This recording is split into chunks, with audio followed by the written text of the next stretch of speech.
another 100 years on meager subsistence with impenetrable barriers, preventing the vast majority of them the freedom of self-determination and upward mobility. We also remember the expulsion of Chinese people from Bellingham, the internment of Japanese people in concentration camps, the expulsion of South Asians, and the continual land theft of Black and Indigenous people. Land, homes, and businesses stolen through state-sanctioned forced exclusion, expulsion, and violence. The settler colonial project is continual and ongoing. Thank you.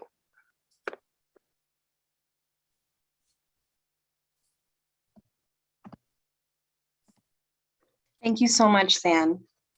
And now it is a great honor to welcome Lummi Elder William John Kwelkwel Itza to this space.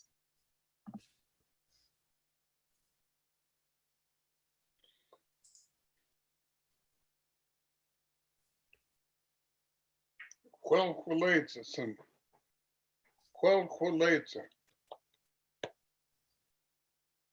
Na Kwelmuxna. My traditional name is Kwelkwelitza. My name was sent over from Cooper Island, Vancouver, BC in 1997. This name was placed on me by my elder, Siam Kwelitza, in my classroom at Ferndale High School with all my students witnessing my naming. You could have pushed me over with a feather when Bill James, Lake, my cousin, told me, what is your lesson plans next couple of days? And I said, we're learning animals, birds, fish, traditional place names. And he said, you need to set it aside because we're coming into your classroom and we're naming you. He said, are you sitting down? I said, no. I said, well, sit down.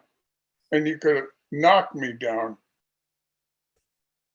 All my life, I was about 43, 44 years old then.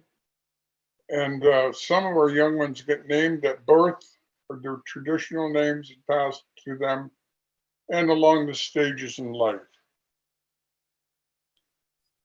I mention this because Siamaleza, the man that named me, died a few years ago. And he didn't tell me as much as I wanted to learn. Because I'm blood. My family is from over Cooper Island. I am Lummi from the territory right here. And my mother is from Canada, the Stalo people, Lakahaman band, up the Fraser River. I don't like to say this, but I'm old. I turned 74 Thanksgiving. And many things have changed in me, but some things remain the same. The appropriation of native ways, exploitation of native ways, weigh heavy on my heart. I've been a member of the Whatcom Human Rights Task Force since about 94, 95, off and on since then. And I have to acknowledge Damani Johnson for coming to my classes at Ferndale High School. And the experience was that the migrant workers camp, somebody had burnt a cross on their territory there. That speaks for itself of fear, mongering, hate, exploitations of people. My people. People that come across the southern border are the same color as me. But much that we have to swallow in pain to make money, to work hard, to feed our children, to feed ourselves, to feed our wives and our grandparents. My heart hurts because of this. And I want to sing a song, but I just wanted to tell you that I probably won't be seeing you for a while because I've resigned from the Walking Human Rights Task Force Board because I want to concentrate my efforts on my native spirituality. I want to feed me. My heart needs to be fed. My spirit needs to be fed. And the only people that are willing to do this is my people. Not white people, my people.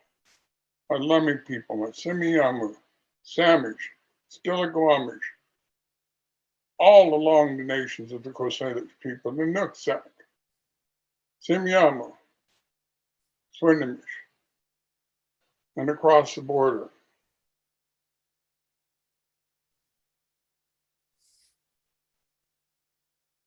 I don't know how my message is received, how you're receiving my message, but I'm going to pull away from the board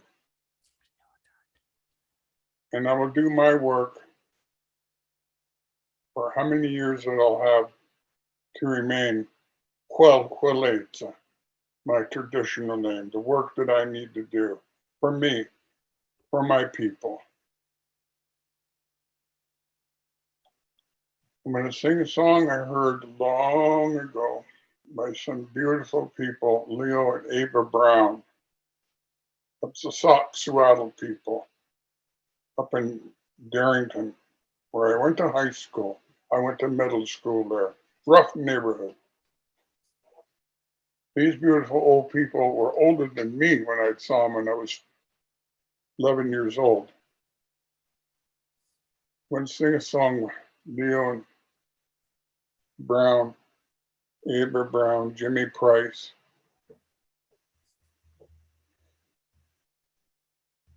Then I'm going to sing a welcome song to you.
Aquache.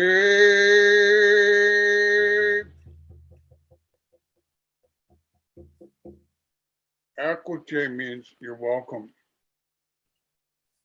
Aquache. Aquache. Nostalgia. Aquache. Nostalgia. Oh, oh, oh, oh, oh, oh,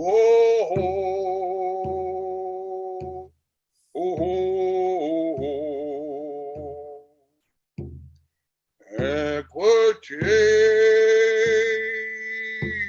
nostalgia, equity, nostalgia. Oh, oh, oh, oh, oh,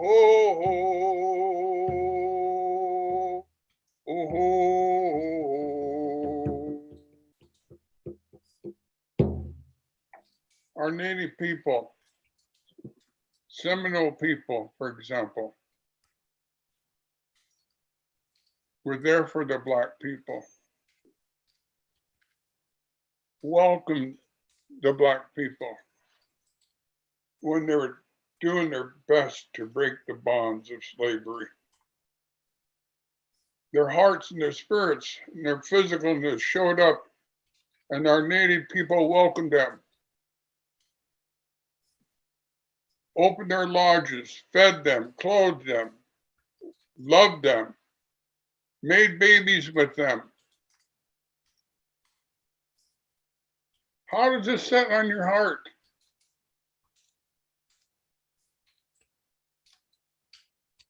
Racism. Native people weren't racist to Black people. That speaks a lot for me, and I know this. I know this is true.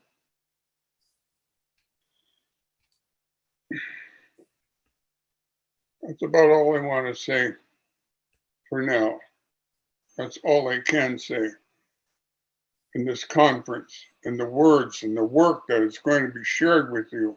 I hope your hearts and minds are open, and I hope you are spiritually fed.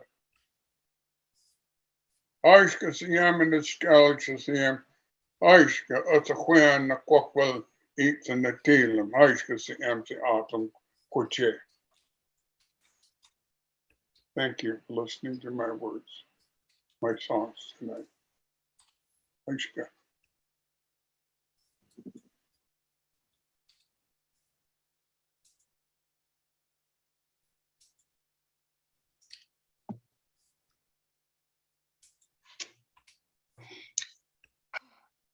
Wow.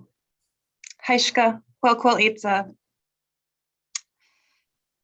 We have so much gratitude for your service to the task force and to our community as a whole. We wish you the best and are sending you so much love on your journey of connecting with yourself and with your people. Thank you so much, Bill.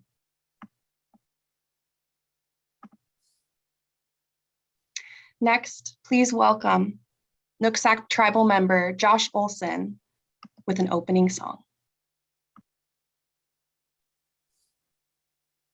Aishka Siam Kachwalitza. Joshua Quinsna. My name is Joshua. I'm from the Nooksack tribe. I work as a cultural focus liaison with the Whatcom County Library System for the Nooksack community. And I wanted to bring out the Coast Salish honor song. It was given to all Coast Salish people by Chief Dan George. Oh, hey, oh, hey, oh, hey. Ah, hey, ah, hey, ah, ah. Hey, ah, hey, ah, ah. Oh, hey, oh.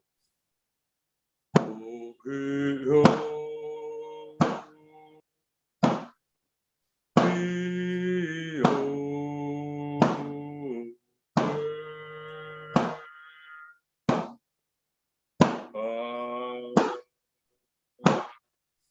Hey, ah, hey, ah. Hey, ah, hey, ah.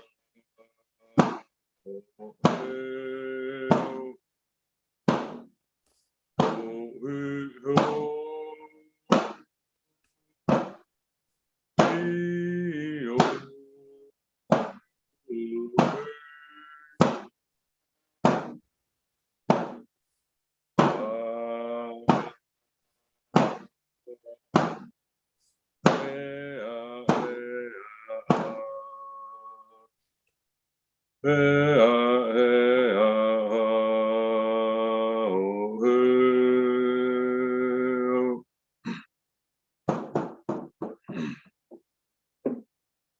Thank you, everybody, for coming together today to honor the legacy of the late Dr. Martin Luther King Jr. We've come a long, long way in our understanding of everything, I guess, and how we can all live together and just be one people. And that was his dream, is that we can just be together and be happy and be chill. So thank you, everybody, and God bless. Bishop.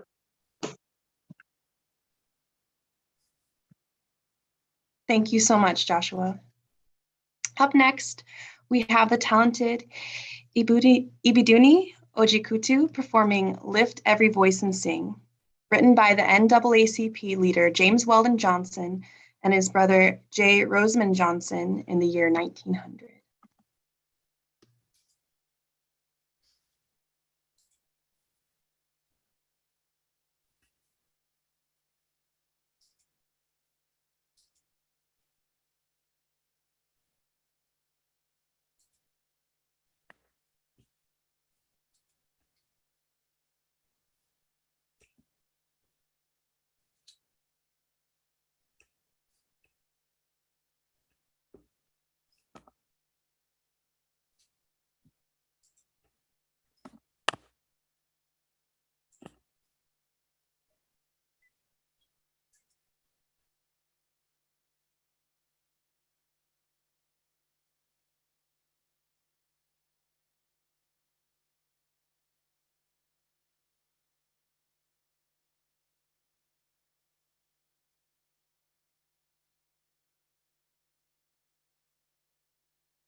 Sing us.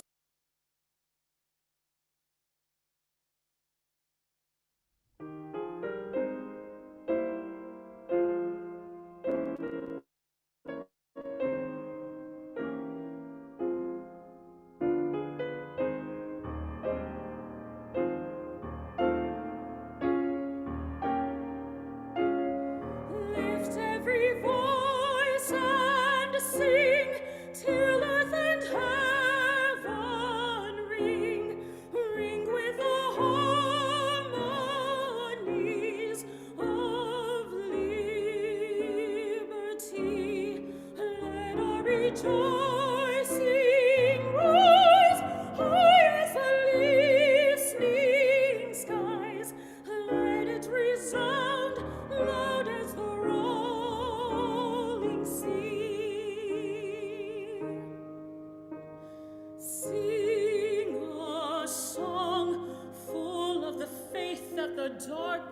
has taught us.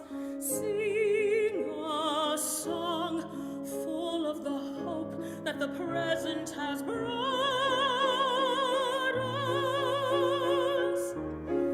Facing the rising sun of a new day begun, let us march on till victory is won.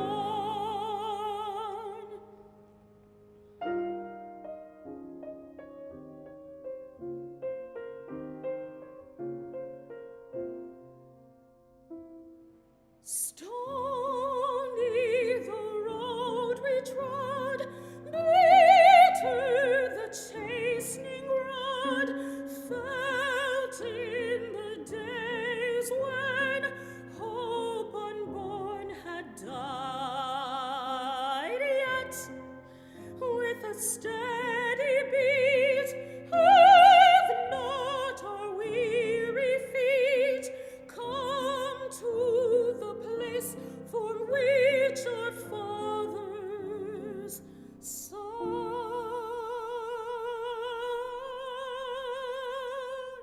Oh, God of our weary years, God of our silent tears, Thou who hast brought us thus far on the way, Thou who hast by Thy might led us into the light, keep us forever on the path, we pray. Lest our feet stray from the places, our God, where we met Thee, lest our hearts, drunk from the wine of the world, we forget Thee.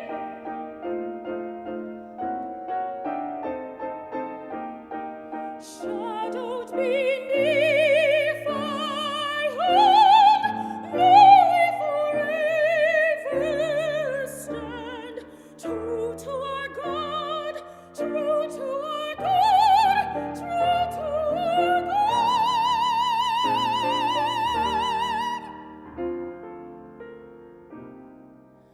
true to our native land.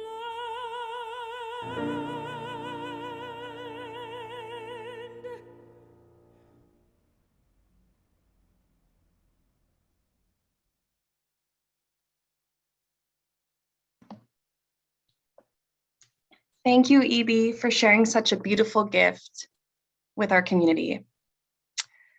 Before we move on to our main event, I'd love to take a deep breath with everyone in this virtual space. Can we do that together? Ready?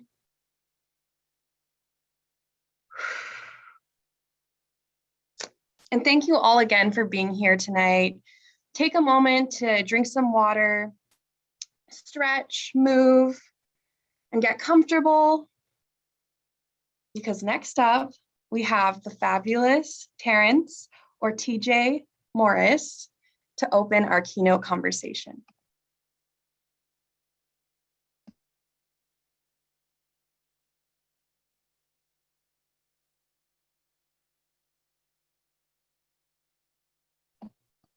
You're muted, TJ. Oh, I saw that.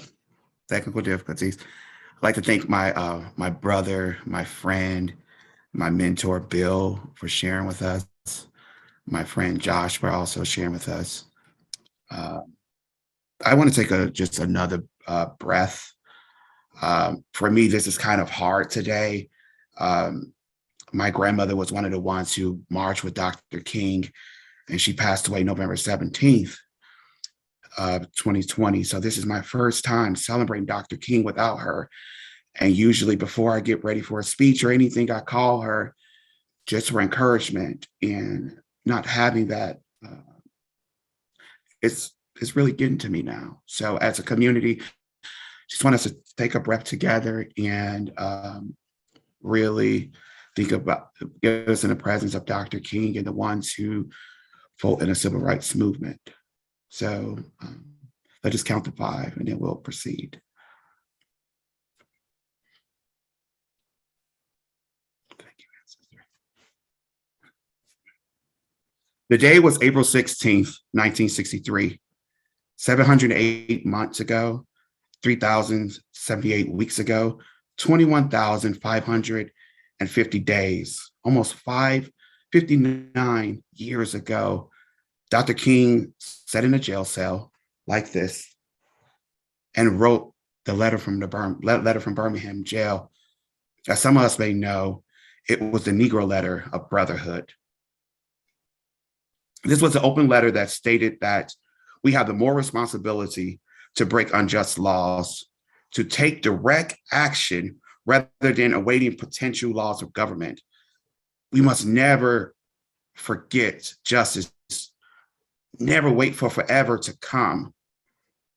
Through the course of responding to this and being referred as an outsider, King writes, injustice anywhere is a threat to injustice everywhere. The letter was a call to response, a call for unity during 1963 campaign in Birmingham, was widely published and became one of the most important runs in the civil rights movement. The letter has been described as one of the most phenomenal things in the civil rights movement. So you ask yourself today, 59 years ago, 21,550 days, 3,078 weeks, 708 months. Has that letter changed? Have we moved to the progress that Dr. King stood for? Or are we still fighting for the same thing? Are people still being judged by the color of their skin and not the content of their mind? Are people still being locked in jail for speaking their truth? I want to get to the paradigm that we change these conversations of talking and doing, as Dr. King did, as some of us on this call, some of us on this panel are doing. As we watching the news today, what is the big things in the news? Voter suppression. What is truly voter suppression? Voter suppression is a strategy used to influence the outcome of an election by discouraging or preventing groups of people from voting. So as we looked at our last election, why would the paradigm change in that election? It was people like me, lighter and darker, that voted for change. And other people hate that. And I'm 39 years old, and I still can't understand why people can't just love, because it's so much easier to love rather than to hate, because it takes so much energy to hate, but it's nothing just wrapping your arms around people. Loving doesn't mean always agreeing. It means sometimes disagreeing as well, but it's that respect and that honor, that equality is that big movement. So where do we go from here? How do we go from being hopeful to hope? How do we go from being freedom fighters to just relaxing? How do we go from loving the skin that we were born in and not feeling that we were cursed? How do we go from not believing in possibility to believing in possibility? How do we go from just being brothers? How do we go from being enemies just to being brothers and sisters? My question is, as we reflect, a lot of times I hear in Whatcom County that things don't exist here. It don't exist here. It doesn't exist here. And I said, it does exist here because I am a Black man. And if I go to places like Georgia and live in those neighborhoods that are suppressed, then it affects me. And if it affects someone in Georgia, it should affect someone here.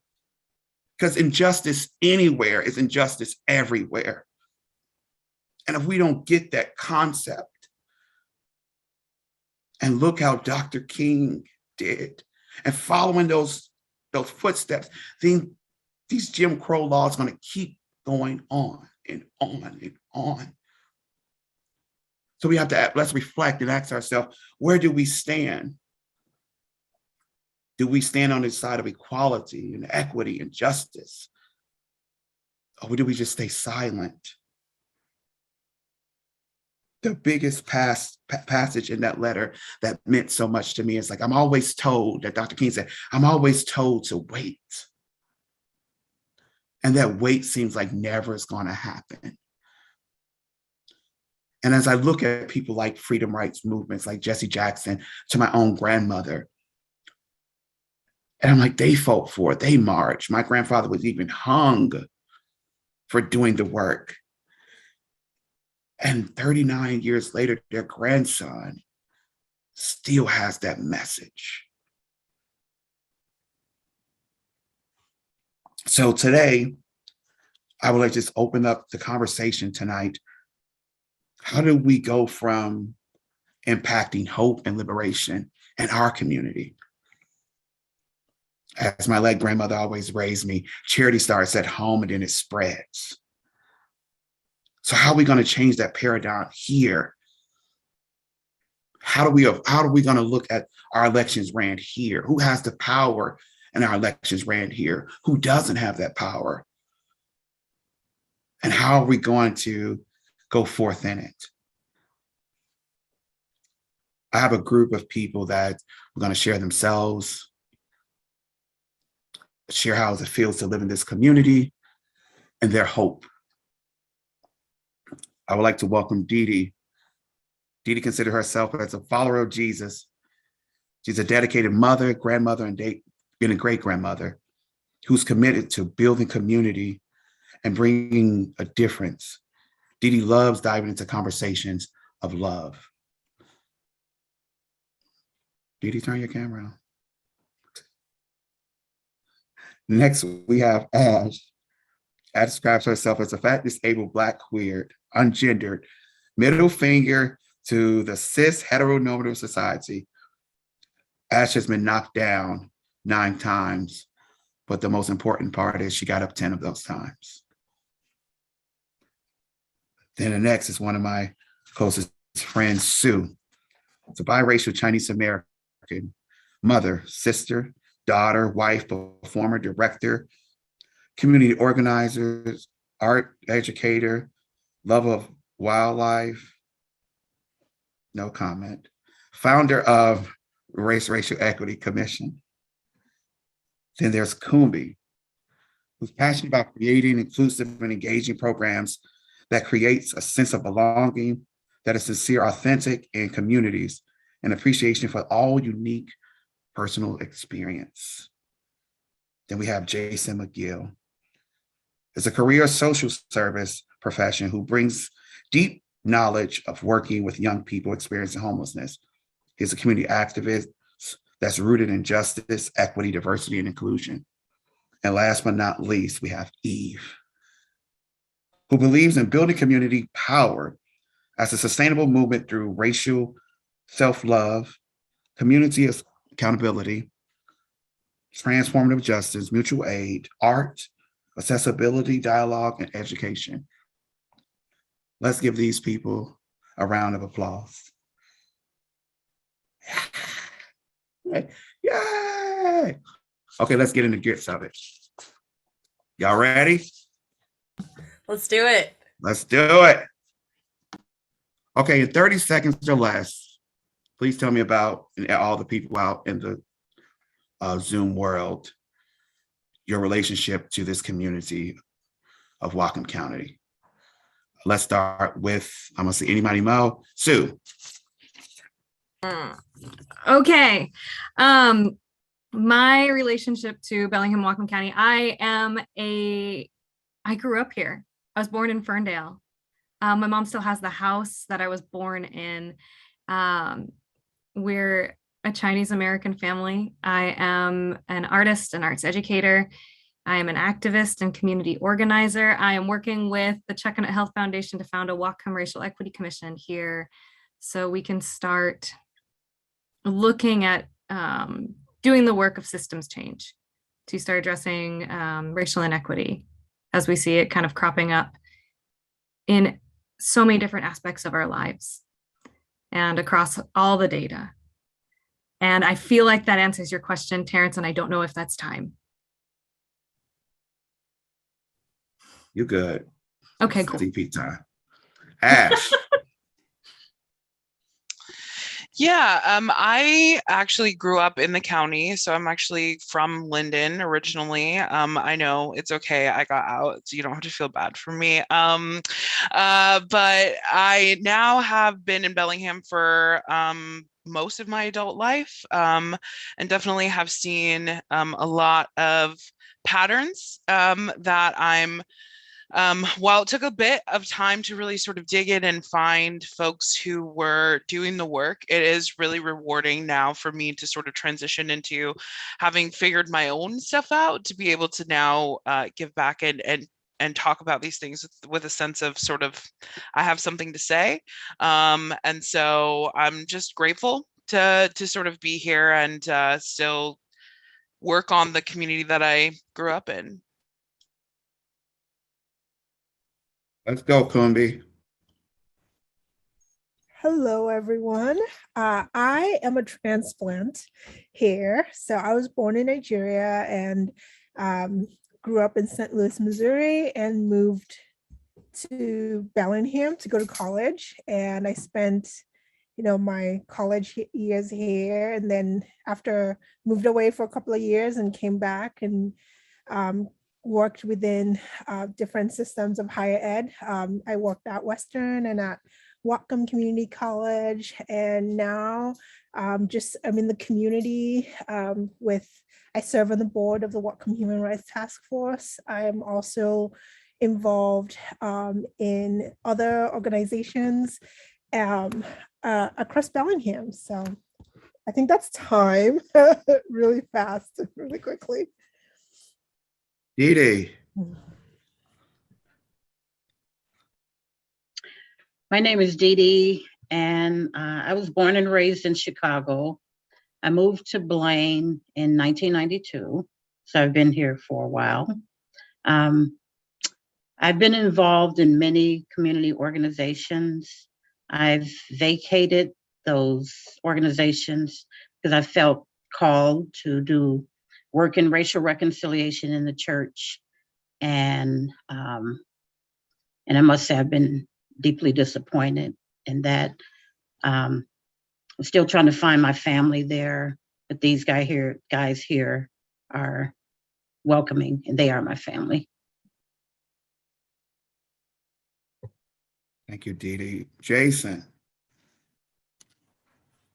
Yes, Dee Dee. Wow, I love that. Thank you. I am also new to the community. I've been up here officially, well, almost officially a year. I'm pretty excited about that. Moved up from Seattle. I moved to Seattle back in 2012. I'm actually originally from West Virginia. I'll spare everyone the West Virginia state song. But moving up to Bellingham, Whatcom County from Seattle, it's definitely been, this year has actually went by very, very fast. I've met some really, really good people up here, and the transition was a lot smoother than I anticipated, and I'm really thankful and grateful for that. But with everything, with all the good, there's also the bad, right? The challenges, and this community is not immune to those challenges, and but that's why we're all here, is to continue to call each other higher through love and respect. And but yeah, I think it's interesting. Sorry, Terrence, I'm getting long-winded here, but I was watching Oprah's Golden Globe speech the other day again, because it was such a powerful speech. And when she said time is up, like, every time I hear that, I'm like, yeah, time's up. The boundary, the line has to be drawn, and because no more can we continue to be impacted by, I'll just call it race-based statements. So yeah, I'll just leave it right there for right now. Thank you for going over time and sharing it with us. Eve, you're up. Thanks, TJ. Thanks, Jason. Thanks, everyone, for being here. My name's Eve. My relation to this space, I am a teacher, a musician. I'd say I'm an organizer of sorts. I work with the task force and a variety of other amazing human beings in our community. And I even grew up spending time in Bellingham. My grandparents lived here. My mom went to Seaholm High School. So it feels like kind of a cycle. I'm back here now and just love this space, but also see, just so much room for growth and change. Excited to be here. So we talk about growth and change. I want to piggyback off of that. 6 years ago, I moved to Bellingham. And I remember the first question I asked my partner, don't laugh at me, I'm being authentic here. Where are all the Black people? I grew up in Chicago, so I was used to Black people, and I'm Barbadian, so I was used to Black people.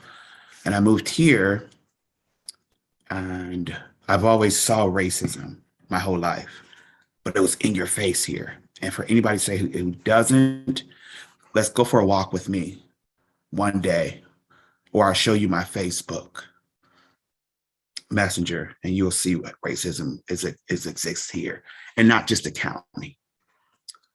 So how do you get to that point where you do this work and you want that change and you don't feel like you fit in? How do you create that set space, whether it's a physical, mental, emotional space in this community where you don't see people that look like you or have the same beliefs as you, where you really don't see community? Anybody want to take that question?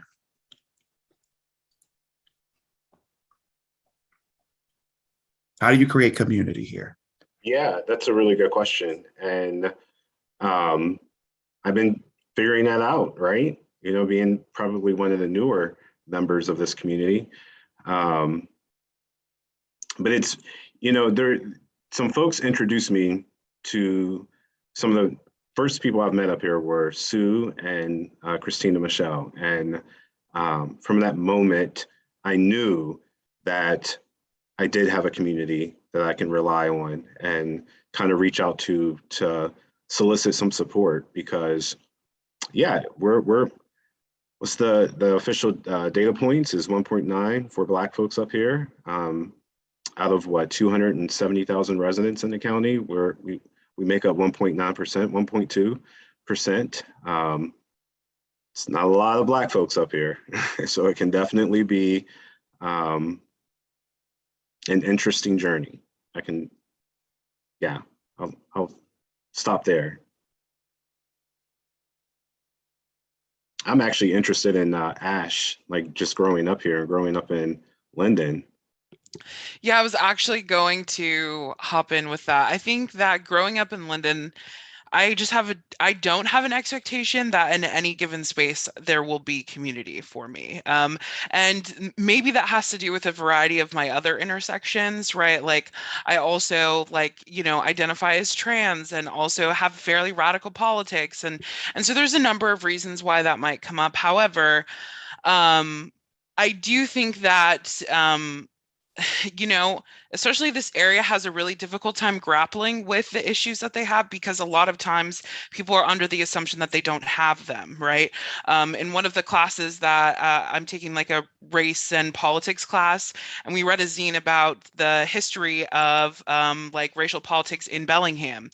And if y'all don't know, like Bellingham was like a pioneer for how to exclude races. And it wasn't just this notion of, well, the county is bad, right? And I think TJ spoke to that. It's not just that, well, okay, Trump territory is in Linden and we're exempt here, Bellingham like literally chased out economically, maybe not with laws that are on the books that you can point to, but economically saying we're going to band together and boycott certain businesses and treat, we're going to exclude X, Y, and Z. And that type of banding together economically, banding together to exclude things that they don't agree with is still very alive and well. I mean, you can just look at like the People's First stuff that was happening back in November. So that's really my take, is like, I typically have a very community isn't really here for me a lot of times, and now I am seeing folks. But I mean, the joke in my family was, if you see a Black person,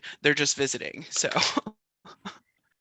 I'm hopping in here mostly because I want to piggyback off of kind of the historical references you were talking about, Ash. Like, it is, there's been some really intentional historical moments here in Whatcom County and in Bellingham that make it so our population of our Black community members is 1.2%, right? Like, there's a reason why we don't see a lot of community members of color here.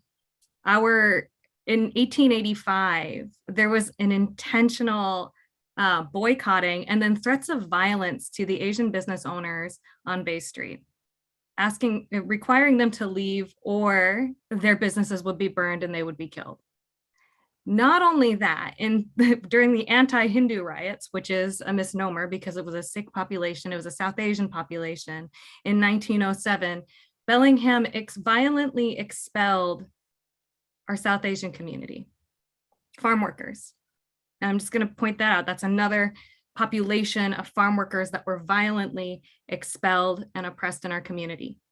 And after that, this is one of my favorite Bellingham facts, is that after that expulsion in September of 1907 of our South Asian population, the leaders from this community went on an international tour helping to expel South Asians in Canada, and then also working with community members in New Zealand to expel South Asians.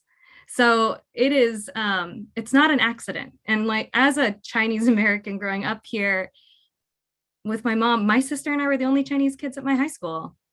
And I get asked periodically, why aren't the Chinese here? Oh, they choose to move. I get told they choose to move to Chinatown. But why do we choose to move to Chinatown? Why are there Chinatowns in our country? And it is because of this kind of violence, taking populations, concentrating them into certain areas that are lower income with less access.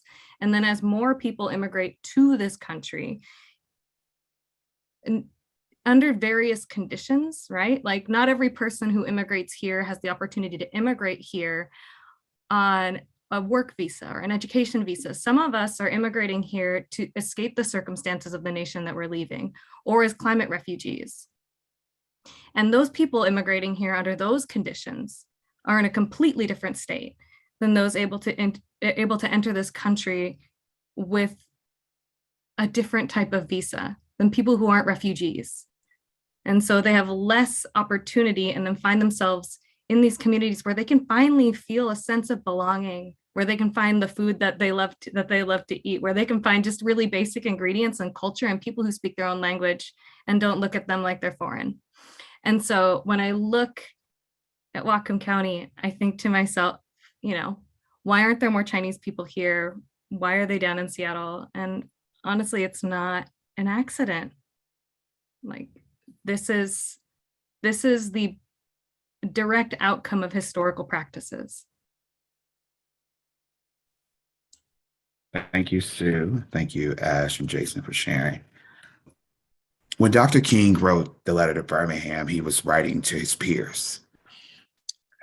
He was writing to other clergymen who didn't believe in the things that he was doing.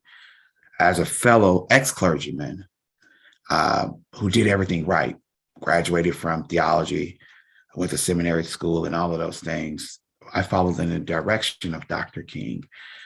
And what stopped me wasn't being Black, it stopped me from being gay. When living in this county, even when I don't want to say the word assimilate, but I'm going to say it. when you go into those spaces and attempt to create a space with what is the backdrop? Like you did everything. You went to college, you took all their classes, you speak the language that they speak, whether it's in a religious group, whether it's on your job, where it's in your church or whatever. Like, how has that pushback been for you? Or what does that pushback look like for you? I'll take that one.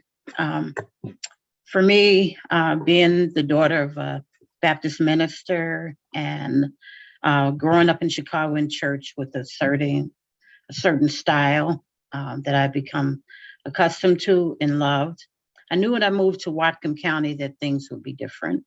But after 30 years of doing the work and being involved with churches, I still have yet to find a church that where I'm represented, where I feel like I'm represented, or any piece of me is shown there. So that makes me feel like I don't belong. I so much thought that that would be a place where I would be welcome, or where I would feel welcome. People are kind, and maybe they think that they're welcoming me, but if I look around and nothing represents me after 30 years, then that's a problem. And it's heartbreaking for me. So I often, and I know people in this panel know that I often say that I need to leave if I want to find community. I have some isolated relationships with great people. I love that, but I don't have a community here. I just don't.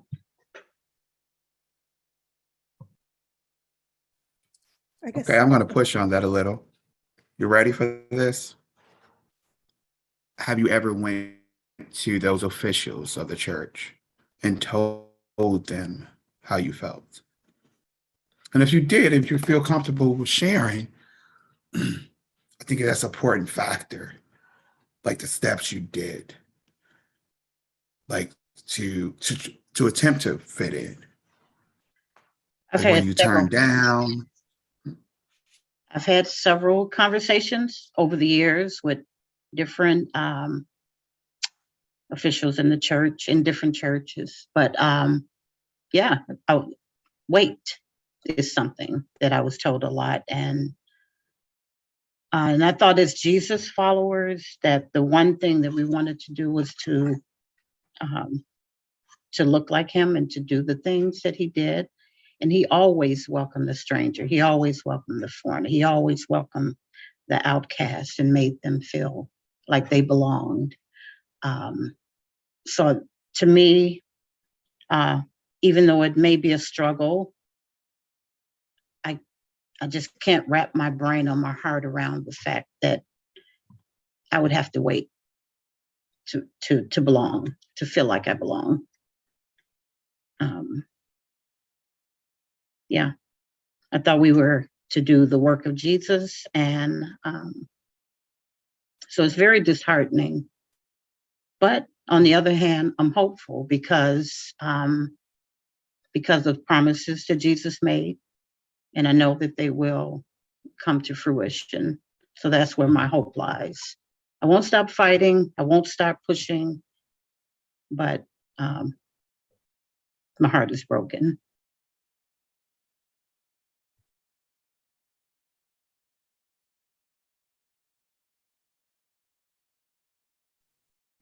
Everybody else was Zoom land and on this panel just can just take a moment, just hug yourself and act like you're hugging Dee Dee. The first line of community is to show love. And right now our community member is feeling pain and they feeling like they're not wanted. And everybody knows what that feeling feels like when they're not wanted, whether it was when you were a child, from your parents or whatever. Everybody felt that. When you attempt to date someone and they said no, we all know that feeling of not wanted. We may not know her exact experience. So Dee Dee, everybody just showing their love to you right now. And I hope you can feel it. And I thank you for sharing.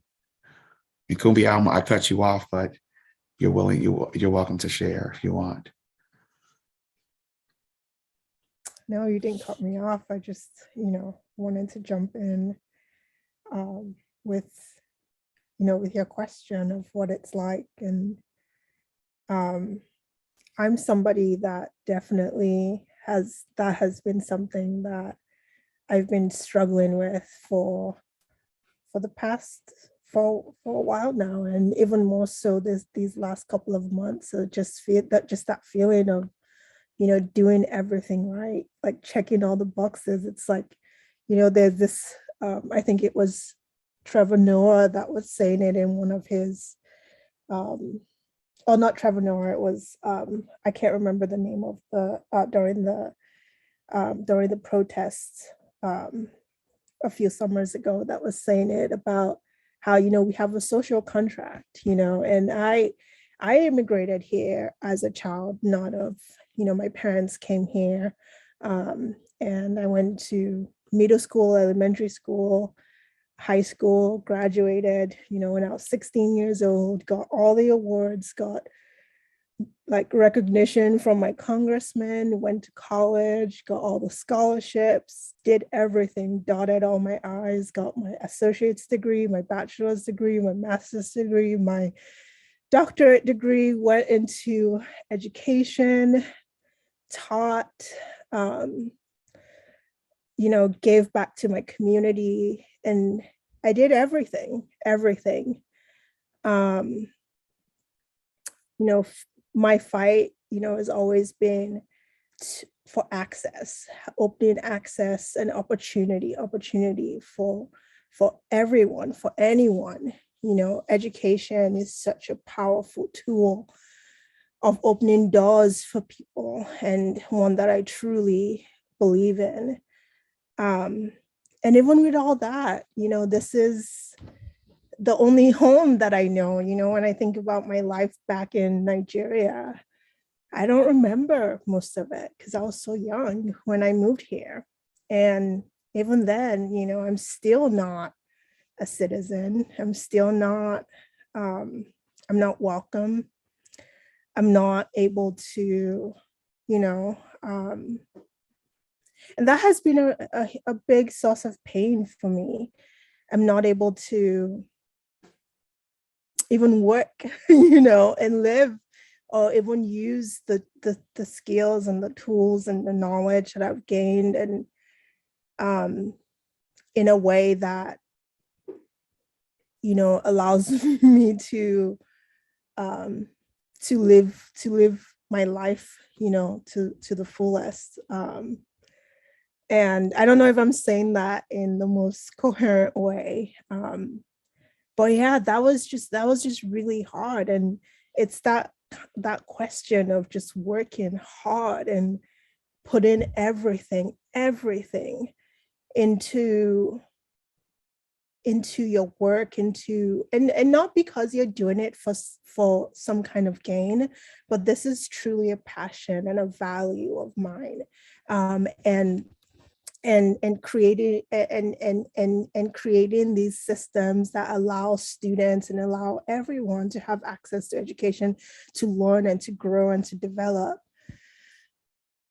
And working hard and putting your soul and your passion and, your life's blood, at the detriment of even yourself. And at the end of the day, it's like, sorry, it's not good enough. Sorry, it doesn't matter. And we don't want you. And it's not, and it's everywhere, it's the national rhetoric. It's the workplace laws, like MLK talks about, like the just and unjust laws. There are companies of education in this city that on their employment application will say, if you require sponsorship as an immigrant, don't even bother applying. And it's like, how, and somebody asked me, and they were like, how is that not discrimination? And I'm like, that's a good question. How isn't it? But it is, but it's totally legal. you know, um, and just feeling unwanted in that way, feeling unwanted with the questions, you know, when people were like, how is it possible? How is it possible that you were here as a child and are still in this situation? And that lack of understanding of even what it means, you know, because people who are US citizens don't even have to engage with that. And there's so many people that are going through that kind of struggle and that pain. And find it really difficult to connect with other people, because there's just that lack of understanding. So that pain is a so deep pain, that I'm even just starting to process and untangle what that truly means for myself. And it takes tears and anger and fear and just all these emotions that are just, it just almost becomes a blurb.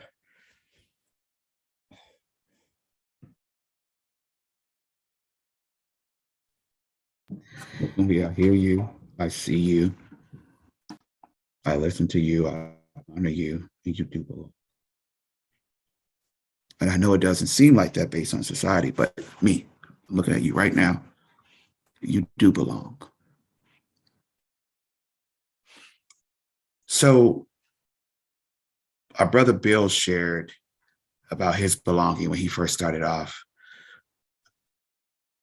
Dee Dee shared, Kumbi shared. I shared growing up here about belonging. So my question to the panel is like, how do you keep hope? Or how do you not have hope? You know, I stated almost 59 years ago that this letter was written. And let's be honest, any BIPOC person can sit in jail right now and write that same letter, word from word. You know, and I just want to say this about people on the other side of the Zoom call. This is their everyday life. It's more than just holding up Black Lives Matter signs or downtown businesses putting up Black Lives Matter when Black equity doesn't matter, when Black education doesn't matter. Those signs mean nothing. If this Black woman just shares that she doesn't belong, rip them all down. I don't need to see them, because that's where it matters, in your community showing it. So how do you have that hope? How do you gain that hope? How do you keep that hope? And if you lost it, if you want to share that, the table's open for you.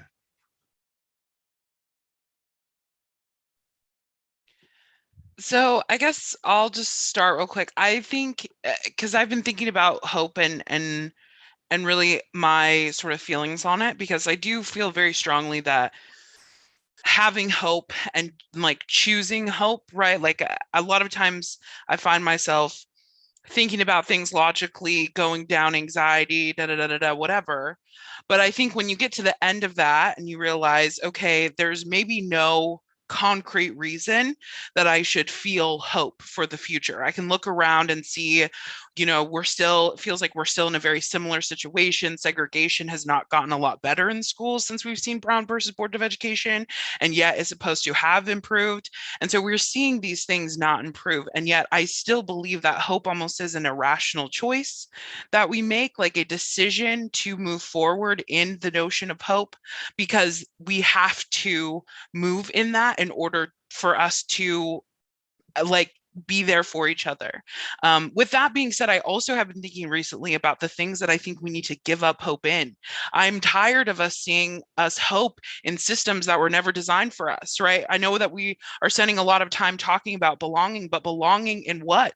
Belonging in what community? Because I don't really want to be in community with some of the people that I've seen like speaking down on undocumented folks, speaking down on disabled folks, saying that everyone is just going to get the virus and thus we don't need to care about anyone anymore, right?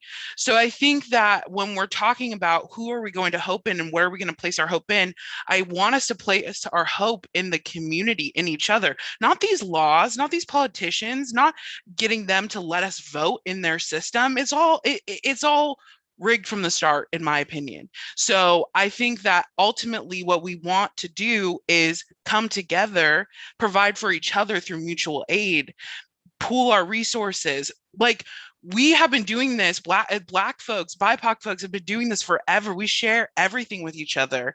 And I want us to have that type of hope, that hope in that I got you because I'm right here and I see you, not something bigger than that. Anyway, okay, I'll stop. I love it. I love it, Ash. And I know that you and I have had many conversations around these topics, but like, I think, nothing's really going to change until we all can come to the same conclusion that reform isn't going to work, right? We need to build new systems and we have to get out of this trench that we've gotten ourselves in where we keep saying, okay, next time it's going to be better. Or if we try harder, it's going to change. But like what we really have to be doing is dreaming and imagining with each other and like creating these new futures together, which is so much more exciting, right? Than like trying to take something that isn't working for most people, poor people, Black and brown people, other marginalized identities. It's not working. So like, why do we keep trying to make it work? People say the system's broken, but there's that cliche line that it's working the way it's intended to, and so like we really need to just like tear it off, get it out of here and like do something different. And I feel like we saw our community like have this really beautiful opportunity to like create something new. Like you brought up People First. And like the two initiatives that actually asked folks to compromise and sacrifice and redistribute wealth were the two that failed. And like, what does that say about our community when we don't care about poor people and working class people and Black and brown people? Like we need to like re-examine what we're doing in Bellingham, in Whatcom County, and like do it differently. And people say their hands are tied and they can't change the rules, but you can. Right? Like infinite possibilities. We can change whatever rules we need to. We can make new rules. And like, I feel like that community, that movement is growing. There are so many of us who are so tired of these systems that don't work for us. And so like, there are a lot of dreamers out there and change makers, and we're creating new ideas. And now we just got to implement them, I also think that we have to be intentional about being in relationship with one another, because for me, love, that's where my hope lies, in loving one another, because people that you love, you tend to treat differently. You care about what they care about. You help pick them up when they fall down. But if we're not intentional about creating these spaces to develop relationships, then we fail. We fail as a society. It was the one thing that God told us to do, and we're failing at that.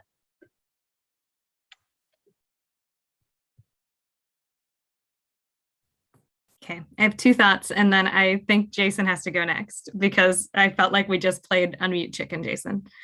And both of us were like, nope, Dee Dee. But to Eve's point, like this concept of being able to dream and like envision something that is so much greater than what we're doing right now, not designing based on a space of where we're coming from, but thinking so far ahead that we work backwards and manifest that reality. Like that kind of dreaming, that kind of vision is so essential right now if we're going to look at transformative change.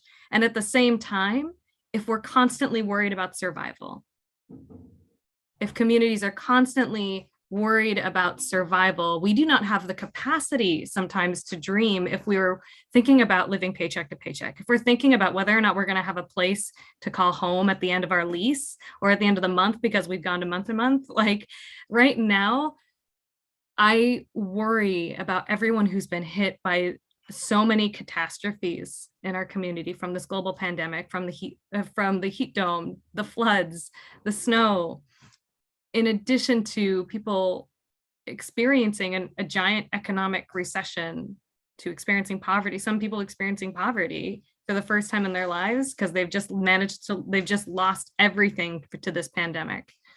I guess all of that is to say is, we have to keep our neighbors in mind. That love ethic that you're talking about right now, Dee Dee, that idea of wrapping our arms around our neighbors, that mutuality, that support. Like, that's the only way we can build the capacity to dream as a community, is to start uplifting every single one of our community members out of survival into envisioning that future. Otherwise, we're not going to be able to get there. Anyway, Jason, it's all you.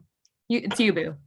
I can't say anymore. Like, you and Dee Dee just kind of just answered it for me. And, I'm like Dee Dee. I definitely come, just by nature, one of my core values is hope, and justice and love. And, growing up in Appalachia, you kind of, you're just poor. And then also add on to that, I'm Black and also gay. Like, wow, I'm doomed from the start, So it's like, but that's how the system is designed, and the system is capitalism. And I think we just need to always name that, and be okay with naming that, because otherwise we will continue to not only perpetuate hate and maybe not so much, not just hate, because it's really on the other side, right? Like the far side. And because I think what we're speaking to, and folks who chimed in today or this evening, genuinely want to see something different, right? So we want to continue to honor that and cultivate that. But how can we be, like Dee Dee said, be intentional in creating these platforms that invite people who are just in poverty all the time, but ensuring like they have an opportunity, we have an opportunity to keep dreaming, but not just dreaming, but putting things into action. And that's what I meant about time's up. Like, we have to just draw the line and just say, hey, now is the time to like really dig in it and really cultivate intentionally, like Dee Dee is saying, just different community platforms that's bringing people together, and we're able to kind of like talk like we're talking now, sharing and hearing each other, and through love. And there's so much healing in that, when we can all just like be in community with one another with shared experiences, like so much healing in that. But like I said before, another thing that gives me hope, and why I continue to have hope, is because history has taught us that the oppressed will always rise up. Like, that's just how it's always going to be. And until we actually get it right as a human race, like we just need to remember that, is that the oppressed will always rise up. History tells us that, regardless. It might not happen in my generation, but it's definitely going to happen. So that's kind of what I wanted to chime in for right now. And I think that's so powerful, Jason. And I think that I'll just chime in and say, like that the need for community in hope is so important. I know that, like, for me personally, I like within the last couple of weeks and months, I was in a space where, like that abyss of despair where hope doesn't exist, that feeling where there's no hope because there's no path forward. There's no way. The roadblocks and systems, the hurdles, like, like I naturally, I think I'm a very optimistic person, and I always say like roadblocks are just like stumbling blocks to the next opportunity. You have to see obstacles as opportunities for like innovation and, challenges. But you just get to a point, and so many communities, so many people, you just get to a point where like hope becomes so far and so distant, and that abyss, that light just dims to the point that how do you find it? And I think that that's where the need for community comes in. When I was feeling that way, where, you know, I just, nothing mattered, nothing was going to get better, nothing, there's no way, no systems, no, there's like the systems, like Eve said, they don't exist. They don't, like, the systems that are in place do not serve, do not have any path. They're not opportunities. They're just roadblocks just to keep you in this grind and to keep you down. And when that time comes, I think as a community, the need for community is so strong. And for me personally, I know the only way that, you know, and I still feel like I'm still in that situation where that hopefulness ebbs and flows from moment to moment. And leaning into my community, like this group, this panel group has been that community for me, where we're talking about some things in our meetings, and I just like just like a verbal diarrhea torrent of just like the world sucks, everything is awful, I don't even want to exist anymore. And they're just like, we've got you, Kumbi, we're here. And the power that has, and not even this group, even my community outside of this group. I think about my friends, my frolics at work, my friends who are my colleagues, you know, and people standing up and showing up and saying, we will show up for you. This is not our fight. This is not an issue that I live with or that I know, but I am going to stand up and I'm going to speak up for you. The power in that,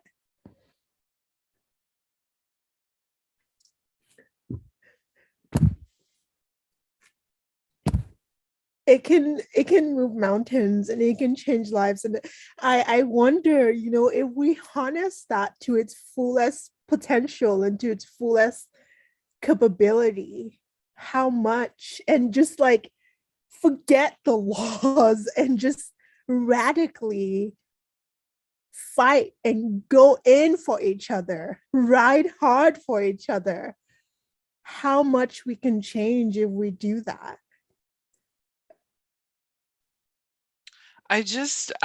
Sorry, I hope I'm not cutting you off. I just am like so on the same like wavelength in this, and there's a couple of threads that I see popping up that I just wanted to connect, because I see a lot of discussions about community. And here's the thing, I love having meetings and sharing, but a lot of times when community is just reduced down to being vulnerable with each other, the most vulnerable among us are vulnerable all the time, and it gets tiring. And I think what I want us to do is understand that, as Jason said, like capitalism is what we are fighting against so much, like day to day what we're fighting against. And so when we talk about relying on the community, it can't just be, well, let's get together and feel good together, because that's not gonna pay my bills. I'm sorry, right? It's not gonna pay anybody's bills, right? And we have to have our bills paid in order to even think about anything else, because if my bills are not paid, if I don't have a place to rest my head, then there's not going to be time, like Eve said, to be doing this streaming. And so,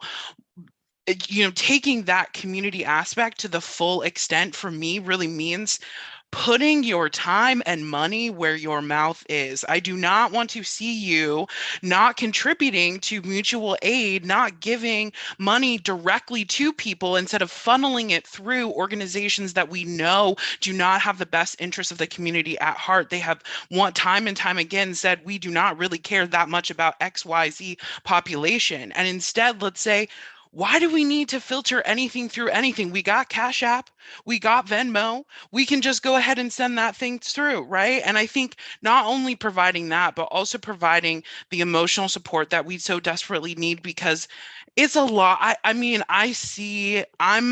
as I said in my bio, I'm more of a part-time organizer that is trying to get more involved, but I see the toll that this takes on folks who are in it all the time. And it is because there are people not stepping in and helping out and doing that work that needs to be done. There are people doing work every single day. And so if you're not actually getting involved, whether it's with your money or your time, that's what I feel like we need to focus on when we say community, and not just this notion of community where we're just all trying to feel good together, because I don't think that's not going to take us anywhere. Yeah, I mean, like talking about mutuality, right? It's necessary for survival, and I feel like one thing we have to think about is like a lot of times when people are telling us what they need, other people come in and are like, oh no, that's not what you need, right? So like it's about listening to people and what they need, and like actually hearing that and like creating solutions with those people to find solutions. But also, like Ash said, time and money, you know, like if there are dreamers who don't have time to dream, like how can we use community and mutuality to support them so they can dream, so they can create, like bring these dreams to reality, you know? And that means redistributing wealth. That means supporting folks with paying rent, or driving them to where they need to go, or creating time for them to like have spaces or things. And I lost my train of thought, but just like, yeah, community has to be about mutuality. It's like a give and take constantly. And like in organizing, in outreach, you see burnout everywhere, right? Because it's the same 5, 10, 20 people doing the work. But if everyone pitched in, like if everyone here gave time, gave money, gave ideas, even, you know, just like if everyone contributed, then the weight is less for everyone who's carrying it to bear. So it's like we have to all lift at some times. And when I'm tired, Sue steps in. And when Sue's tired, Dee Dee steps in. And, you know, we all take turns. And it's not about everyone doing everything all the time, but allowing there to be space so people can rest and rejuvenate and reset, and then come back to it with like a whole new attitude. And honestly, it's sometimes even the littlest things, right? Like when we say we got you, like on some of my heaviest days, all it takes is like a text message of TJ's latest outfit, which if no one else has noticed, TJ had a costume change midway through a Zoom panel. And sometimes it's that, like the way that you can help inspire joy on someone's hardest day and fill their cup up again. That's what it takes. Like I got a brick of feta today from Eve, and like that's gonna change my life. And yeah, I thank God that I do have people in this community that are my support system, including you guys. So I'm very thankful for that. But also what we need at the table is some diversity. We don't need the same think tank making decisions about my life for someone that looks like me and they don't look like me or haven't had my experiences. And that's one of the stumbling blocks that we also have here in Whatcom County. It's like this chosen few that get to dictate what happens here and what happens there and what's in our best interest without knowing what our needs are or what works for us. So it is about, like Eve said, listening, hearing us, you know, believe us when we say we know what we need, and just don't expect us to accept what you're willing to give us. I just want to chime in too. I know I'm not on a panel, but I would just inspire to do it. It's not just about listening, but it's about effective listening. Like that's where it is. Like I look at it, like I gave myself to this community for 6 years. There was nothing to celebrate Black excellence here till I moved here. And doing all that work and being in all these meetings and all of these things, and every time I was told no, that But 6 months ago, I almost lost my life. I almost died. Like serving this community, to belong, to fight capitalism, to fight racism, to stand up to people to say like, oh, he's too angry, he's too this, he's too that. And I assimilate it. So other people won't have to go this. I was called the N-word. I was called he was difficult to work with. And while going through that, I almost lost my life. So we talk about community. What does community look like? Does it mean just like sitting here and allowing those same oppressed people to sit in the room and talk and we have that feel-good moment? Or does community mean, and I'm just going to say this, and if kids are listening, cover their ears, it's getting our ass in the dirt and getting dirty even when we don't understand. Because I don't need a person to understand me. I need you to be on the left side of me, on the right side of me, and fighting for what's fucking good and what's right. Not something that's old to me, but something that everyone should have. No one should feel that sense of like, just because I don't have this, because if that person on that street is suffering, if my brother or sister on the street suffering, then I'm suffering. Think about it. A year ago in our own community, we had more security outside than we had in DC. And what we were fighting with homeless people who had nothing to lose, but we're scared to talk about that. We're afraid to talk about that. We sit up there, we have an organization I'm not going to go into that. But we look down on our community when they don't have the things like we have. And we say, well, they should have this. Have you ever stopped and say, what's your story? I've been working with homeless people my homeless neighbors for 18 years with youth. And let me tell you, there's not one story that's alike. Not one. And and when you get into those stories, it makes you feel like Superman or Superwoman or super person, because you're truly making that difference just by listening, effective listening. I was up with a kid yesterday for 2 hours, just discussing what they want to do when they grow up and how to overcome their adversity. See, sometimes that's all it takes, just that active listening. Not jumping always, we got to make an action plan. We got to do this. We got to do that. Sometimes it don't take all that sometimes. Sometimes we're just hugging that person and say, I'm here with you because together we're going to thrive. So my next question is, how do we change that paradigm of intentions? Not just feeling good, but doing good. Dr. King said, so the question is not whether we will be extremists, but what kind of extremists would we be? We look at that word as extremists and we're so afraid of it. But guess what? Dr. King was called that. Dr. King was considered one of the biggest threats of America when he lived. So how do you want to be a threat in this community? How do you want to show love and stand up when you may not have nobody else, but you know you're standing up for the greater good, the greater building, defeating capitalism, defeating racism, defeating inequity systems. Abe said earlier, this system was designed. The system wasn't designed for it to work for you. So let's stop saying it's not working, because it is working. Because it wasn't made for people like me. Let's be real. Let's get that out of our vocabulary and say this system not working. It's working damn well, because 59 years later, we're still talking about it. So how do we shake some shit up? Again, I'm not sorry for my language. I almost lost my life fighting.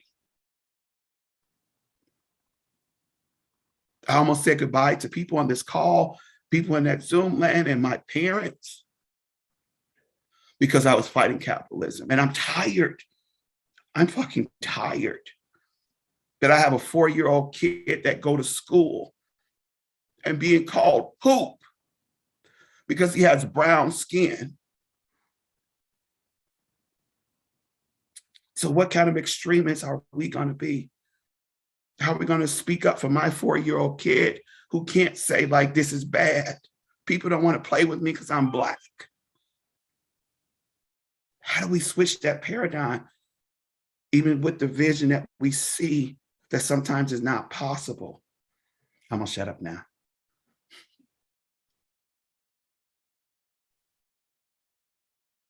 One thing that I think that's like such a good question, and honestly something that I've been thinking about since we had our last meeting.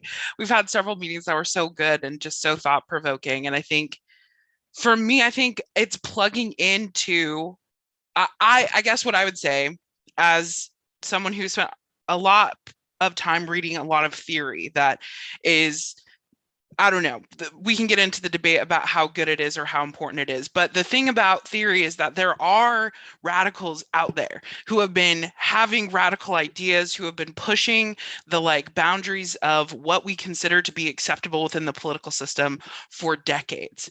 And so I just encourage folks, if you are feeling at your wit's end, like you do not know how to engage in a political system that continues to seem like it does not have space for you, people like you, people who have these different opinions, like I encourage you to get plugged into like the Democratic Socialists of America, or not that I'm even part of that organization, but just that like these folks who are considered extremists, right? This notion of socialism, this notion of communism, right? These things that have been demonized, right? I encourage you, if you were feeling like the current state of affairs is bleak, to plug into those type of things, because I know personally they have given me so much solace. Reading Bell Hooks, Black Feminism, Patricia Hill Collins, Kimberly Crenshaw, folks who are talking about intersectionality and how capitalism, racism, colonialism, all of these like pile on top of each other and create a unique existence that is incredibly difficult to operate under. I encourage you to read those because they give you so much solace and so much sort of hope that Jason was talking about, that belief and that knowledge that as oppressed people, we will be able to come together and we will be able to overcome this. That is where I have drawn so much of just like inspiration from. And so if you feel like you are at your wit's end, I definitely encourage that, because it's tough out there and it can be bleak, and there you have to sort of, intentionally find those sources of hope.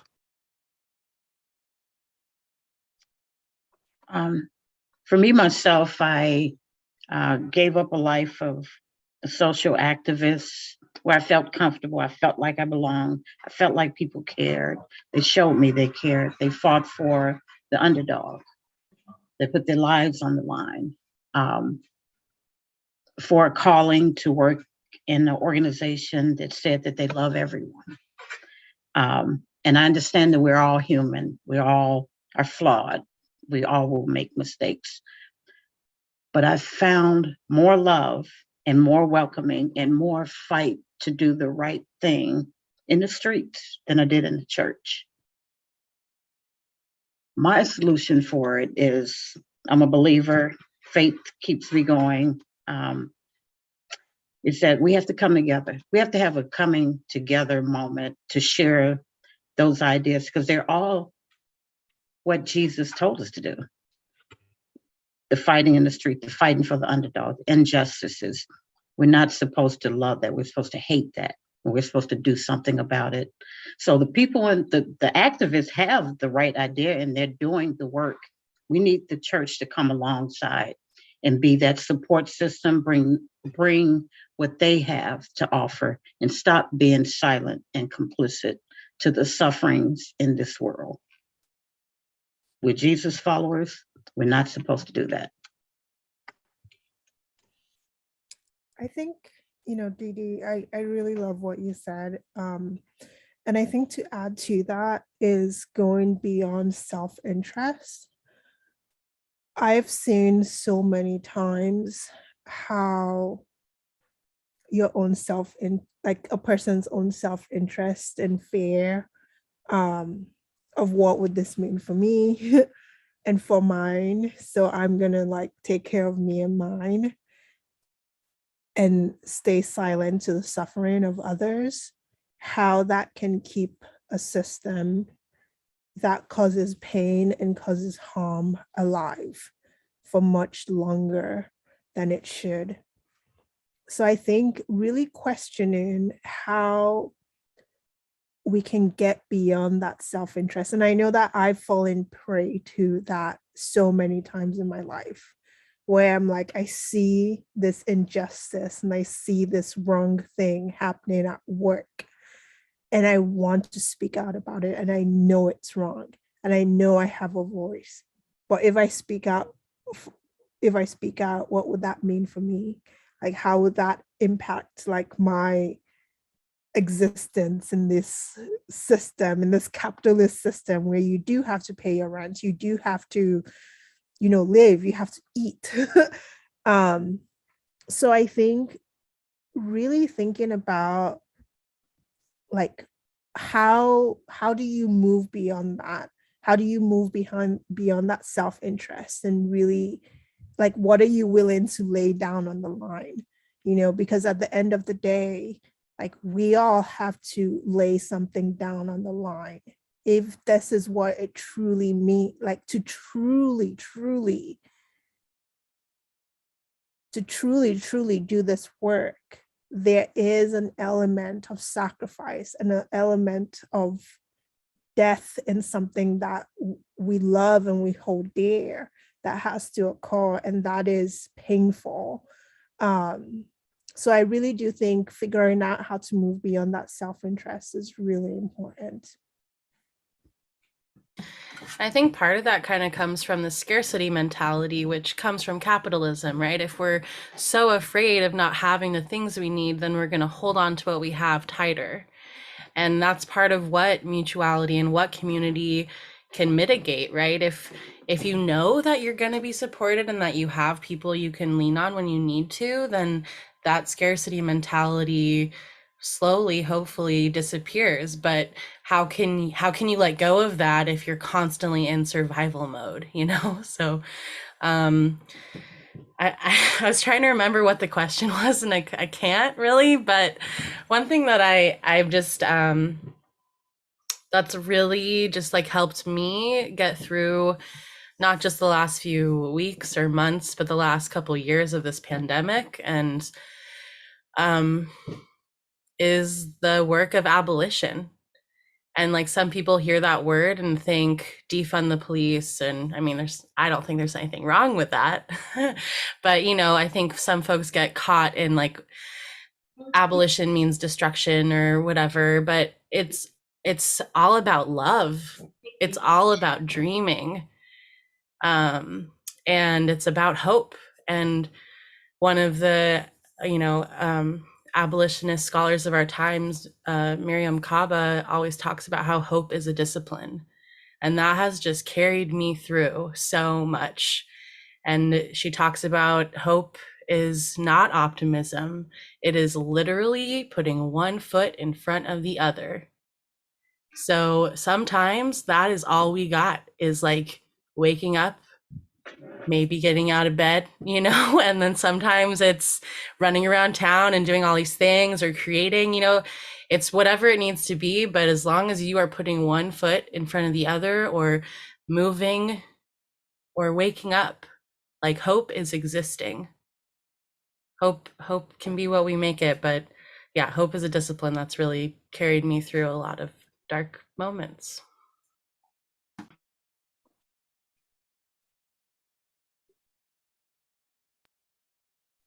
I didn't know, Dee Dee, I see you're unmuted, so I didn't know if you were about to say anything, but. Oh, sorry. Oh, okay, good. I thought I was going to interrupt you, but yeah, I agree. Like, I think that hope is definitely important, but I also think that, it's also equally important for us to continue to figure out ways as a community, and who I'm saying this to is all BIPOC folks out there, is figuring out what works for you to protect your energy, right? Like, how can you protect your energy in this movement? Because this is a movement that we're in. The pandemic, the start of the pandemic really just highlighted, I don't even know if folks view it like this, but like it really highlighted, I look at the pandemic as like a test from something higher or beyond me, to test humanity to see how we would respond to treating our most vulnerable populations out there. You know, like how are we going to respond and ensuring that they have the resources to navigate this? Because you know, the start of the pandemic, it was just like everything shut down, and you just saw it. Homelessness was like so incredibly visible, and I was down in Seattle at that time, and you know, it was always visible, but like it really just like highlighted even more so, like, wow, we have a problem. Like it, if that didn't wake anybody up, if that didn't like you know, kind of trigger or activate some different type of consciousness within you, then you're not ready. You know, you're not ready to receive any of this that we're all talking about right now, right? And you know, that's not okay, but it's also like your own journey in that. So it's like, how can we protect our energy as BIPOC people and during this movement, and understanding that, you know, we at times it is on us to ensure that we call folks higher. And unfortunately, as Baldwin always says, that burden is on us. Audre Lorde speaks to that. That burden is on us, because otherwise you're going to have folks out in our community claiming, I know racial equity and want to teach racial equity, but they don't know anything about racial equity. So they're like leading the blind in that moment, right? And that's actually happening to this day, right up here in this community. And I don't know if our white allies out there understand, like, hey, be careful who you're listening to out there, because they don't get it themselves. And that's really important in this work as well. So yeah, I just have a lot of thoughts up here, but we have to figure out a way to protect our energy, and that is through community. But that community also can reflect everything that Ash and Eve is speaking to, and that's putting things into action. And one thing I wanted to also highlight too that Terrence brought up, and Terrence, I just love it. Yes. I don't think that we actually healed from what happened around this time last year. I don't think this community has ever healed from that, because it got swept underneath the rug, right? That was like one of my first moments up here, and I was shocked to see what happened at City Center there, City Hall, and that's not what was sold to me about Bellingham and Whatcom County to move up here. And you know, so that was a really eye opener. The attack on our houseless community members, and that, you know, I just wanted to bring it up because Terrence mentioned that, and I truly believe we haven't healed from that, because it kind of got like swept under, like nothing ever happened, and it did happen. It was real, it was videotaped, and all of that, it happened. But how do we remain hopeful even despite of that, right? It's acting in love. But love doesn't mean like we're gonna have this kumbaya moment, right? That's not it. Love is saying, hey, I'm gonna be this love warrior, and understanding like we need to go ahead and break down some stuff to create that transformational change. And that you can still do that with love, you know, because it's like, hey, when I first meet someone who definitely presents themselves as a white ally, it's like, okay, the door is open right there for us to kind of build some type of like partnership and relationship, right? I love you enough because you are another human being, and I want to hear you. I want to see where you're at in your journey. But if your response is, oh, I need to cry, or I need to, because I said something, so I start crying, or oh no, I do this work all the time, but yet you just said something that I'm calling out, not to attack, but just to say, hey, you might want to change that, you know, because it's actually not going to do anything, because you're actually causing a lot of trauma, a lot of harm to me right now because of your statements. But then your response is, again, I start to cry or whatever. you're not ready. Like, then I have to draw my line there, you know? So out of love for you and love for me, I have to draw that line, and I'm going to wait. I'm going to wait. I'm going to sit there, and I'm going to wait until you get there with me, you know? But but you still have to draw the line. And it's drawing a line in love. And the grace, I brought this up the other day with some folks. I've been told since I moved up here a couple of times that I need to show grace when I'm during times of frustration to my white allies. And I'm like, why is that burden on us?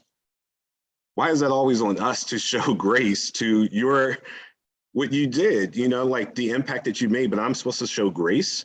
Like, how about you show grace for my frustration right now? So how much show that love back to me? The burden should be on you because you're the one who impacted me, not the other way around. Okay, I'm gonna stop there because I know Terrence, you got some more questions for us. So I'm just gonna hop in here just real briefly, just to echo what Jason was saying, and like, because it's so funny. Something you said at the beginning and what you said at the end just sort of connected for me on, like, really the expectation that if you are like white in this space, right, and you're hearing this and feeling called to do something, I think the pandemic is a great way for a great litmus test for you to see and test where you're at right now. Because if you have made excuses to expose individuals to unnecessary risk, if you have made like decisions that put people in your life and the greater life around you, because you have felt the need to, you know, access certain things that make your life feel normal, that is a great indicator that there might be some additional work that you have to do, right? Because to me, what I see around me is, even with my closest friends, is that people are constantly making excuses about what this pandemic means for disabled and immunocompromised people and the most vulnerable folks among us, and that they do not want to interact with the very real reality that for those folks who are disabled, it has been an incredibly different pandemic. We have not really been able to leave our house very much. We have been self-isolating for going on almost 3 years now. It is very, very different than those brief periods of time where folks felt like they could be a bit more normal. And so I do encourage y'all to, as you're breaking down settler colonialism, as you're breaking down racism, also break down the fact that there are going to be instances in which you feel like you're doing everything great and you actually have a lot of stuff that needs to be unpacked. And one of the best ways to do that is by being in community with the most vulnerable people and then matching up your own actions to what they're asking you to do. And then honestly, the part that's uncomfortable, racism is uncomfortable for everyone. But what's uncomfortable for white people is that you have to live with the fact that you will constantly be asking yourself if you are doing enough for the rest of your life. That is, until racism is done, you will always be having to live with that uncomfortability. And I have so many white people coming up to me and asking me, how do I do this? And how do I resolve this? And how does this happen? And da da da da. And the answer is there isn't an answer for you. You just have to live with it. You just need to constantly be asking if I'm doing enough and improving and learning from the people around you, because that's what you're called to do if you want to be anti-racist. And so I just encourage you to look at the pandemic, like Jason said, as a great test for that. Dang, Ash. Wow. To piggyback on what Ash said, I want everybody to pull out their cell phone for 2 minutes, real fast. Pull out your cell phones. Everybody has one. Everybody, panel world, on the other side of Zoom, everybody pull out your cell phone real fast. That's not a real cell phone, Eve. I'll check. I will die on this hill. So one of the things as a facilitator, I always tell my students, look at your last 15 calls. Those calls are those, is somebody a person of color in there? Is someone disabled? What does your phone say about you? What does your last 10 phone call say about you? And that's when the work begins. Because when I look at my phone, and I can show you, show you guys all my business. It shows who I am. One of the greatest quotes for me is what Gandhi says: build the community that you want to see. I got people on the far right side in my phone. We ain't gonna talk about that. People on the far left, people in the middle, people want to burn shit down. People want to build stuff. People who just hate everything. People who are afraid of everything. People who question everything. And I call them my friends because it takes all of us. So if your phone is not saying that, then it's work to do. And it's not about feeling sad and getting it right, because guess what? It's okay to fuck up. There's nothing wrong with it. There's nothing wrong. I do it all the time. I just look good doing it. Before this call, I was almost about to throw up, but I pushed through it. And I didn't change 3 times. But the last question, and we can let people go, that they don't get to talking a lot. How does creative extremism show up for you? Whether it's in your activism, your faith, your art, or anything, how does it show up for you in this present moment, in this year? Let's just be honest, we had a rough year. The world saw a black man die. COVID's back on the rapid again. Some of us who can't travel. Some of us were sick. Some of us lost a loved one. Some of us lost our job, our car. Someone just lost hope. So in that adversity, when you see it in your face, how do you still build community and still have that creative extremism in your work? And it could be the littlest thing, like I just paint a picture of a system and I burn that shit down. Excuse my language again. It could be I'm passing out water and sandwiches to my house's brothers and sisters. Or socks, because that's the big need. Am I right, Jason? We need a lot of socks. And not used socks. Not used, no. For all, my kids like the cartoons. If you want to donate to Northwest Youth Services, just plugging it out there. They like the cartoons. So how does that show up for each one of you? And talk to the people out there, give them some ideas as well, how they can become creative extremists in Whatcom County, even with all this going on. I'll start by loving people, by being intentional about the people I choose to be in relationships with. People that don't look like me, don't vote like me. Some are my closest friends, accountability mentors, but I'm intentional about that. And I'm also able to humble myself, even in the face of adversity, even when I've been rejected. I still can humble myself and continue to press on because God gave me an assignment to do, and I want to do it well. So I encourage other people to do it as well.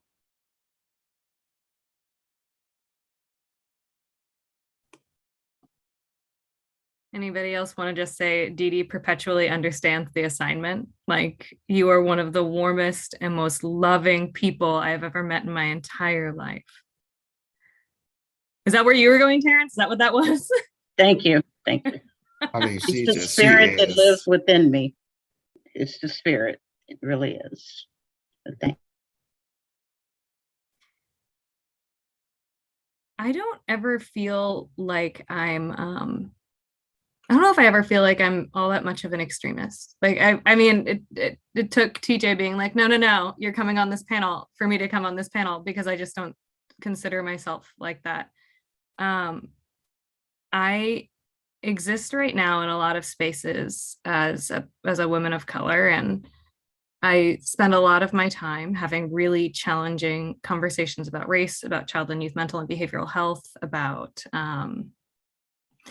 systemic oppression, about poverty. And in all of those spaces, Even when I'm leading them, my goal is never to exert a lot of power or authority over other people. And I think, just back to that question of like, what does power look like, or what's our relationship to power? I feel like in a lot of oppressive systems, we teach that power is power over others versus something that resides inherent in every single human being around us, and collectively in communities, something so much more beautiful and so much brighter and so much more incredible and capable of transforming things. And so I half wonder if like my version of extremism in the spaces that I'm in right now is to step back and really embrace an existence as a servant leader whose goal is to make sure that we recognize the power that exists within the people in their collectivity and allow that to shine through over any benefit that it might have for myself. Like, I don't need my fingerprints on anything. I need this community to have its fingerprints on the work and to get in the dirt with TJ and to do the good work that needs to happen and to maybe maintain and hold that space. TJ, you unmuted. I saw it. Guess what? You already do. That's the one who shares a lot of spaces with you, who shares a lot of tears with you, a lot of phone calls. You already do it. You never take that like, oh, I did this. Even when you started Rec, I remember just like texting you, like, how much do I do this? And what do I do with this? And I got to work on this grant. Like, you already do it. That's why I wanted you on this panel. It's not about being creative. It's like standing up for what's right. Even when I'm the only one in the room speaking. And that's what I love about you. You're already doing it, hon. So just keep doing it. Ain't no need to change it. It's working. Awesome. I would love this clip of TJ giving me a pep talk as like just a GIF that exists in my phone for any time that I need it from here on out. And I'm going to say amen to what TJ said. You're doing it and you're humble about it. I love you. Yeah, I love the question. And Dee Dee, I love what you stated.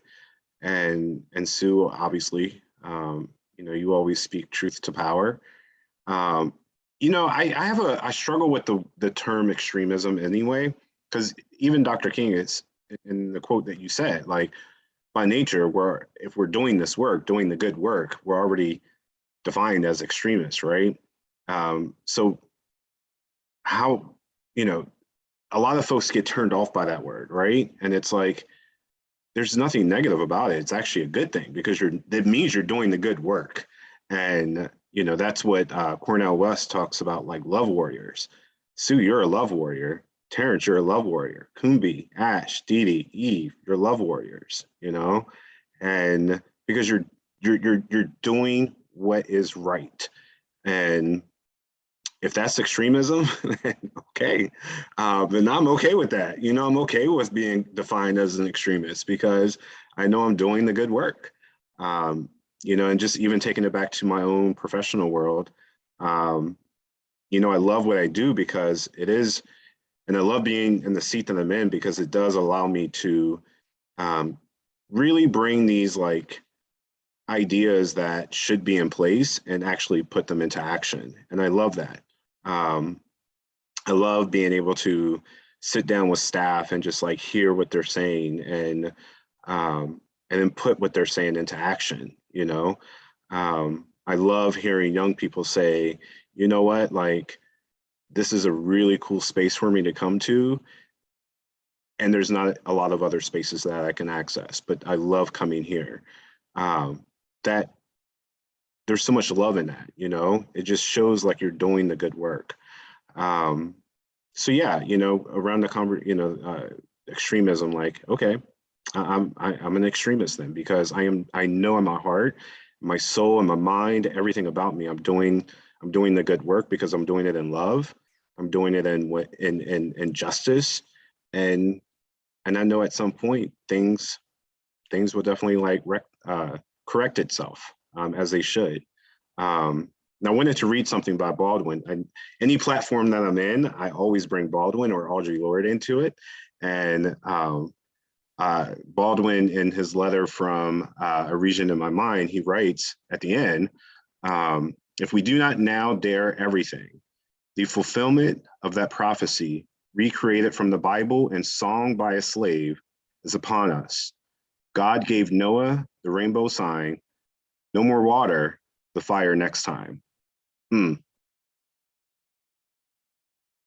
just leave it right there. I think that's so powerful. I love Baldwin. And so I just wanted to take a moment to just sit with that. In talking about extremism, for me, I inherently think about how in a lot of ways there are some folks who don't get to decide whether they're considered an extremist. I think, for example, my identity as non-binary puts me in a category where I'm considered extremist. I'm certain to somebody out there in this 78 participant, there is someone who does not believe non-binary is a thing. And so ultimately, there are certain positions and certain identities that, because of the normative structures that we're within, will always be considered extremists. And I think ultimately that speaks to what MLK is talking about when he says that by doing this good work, we are always going to be these extremists, because if we are going against these normative structures that are not serving everyone, then it is necessary for us to be seen as antagonizers. That being said, I also hold very radical opinions about a lot of different things. And I think that speaking to those folks who hold very radical opinions, like we don't need any governments and we should just burn it all down and start over, and we can just live in these like communist, utopias. And I want people to continue to say those things. I think that it is so important that in every single panel that we have, in every single space that we have, that there be these folks who continue to be the extremists, even of the extremists. And so while I think that it is important that we do have a community aspect, I also want folks to stand in these individual ideas when they're in these spaces, right? The community is not devoid of these things that we've learned about individualism, but let us use like that individual mentality of having these extreme beliefs and believing in them so deeply that we want to stand on them and put our heart and soul into them, and that we continue to allow folks to have those spaces. Just like everyone sort of has been talking about, diversity is the community, and the community necessitates diversity. And I think that if we can just hold the space for all of that, then we can constantly push each other forward and constantly make it better for, everyone in the community. That's so powerful. For me, it's something that I also struggle with. I'm definitely somebody that likes to color within the lines. I like to follow the rules. I like to please people and spaces. And I think for me, creative extremism is telling the truth. Like it seems so simple, but it's also really hard. In the letters from Birmingham jail, MLK talks about not being afraid of tension, the type of tension that's necessary for growth. And I think that a lot of times I reflect on a lot of times in spaces where, in order to avoid that tension and kind of please and placate, you avoid the truth or skirt around the truth or sandwich the truth with something that feels good, and especially in academia too, which is the world that I've been in, just over intellectualize everything to the point where it's devoid of the very simple truth. And I'm finding that that is where I need to be, is to tell the truth, and the truth in a way that sometimes is a very tough pill to swallow, even for myself, right? Telling myself the truth and being truthful to myself, and holding myself and others accountable in a way that truly matters, because this is life, right? These are not some ideas or policies that just exist in like a nebulous space. It's life, and you have to be truthful in that. So yeah, that's my.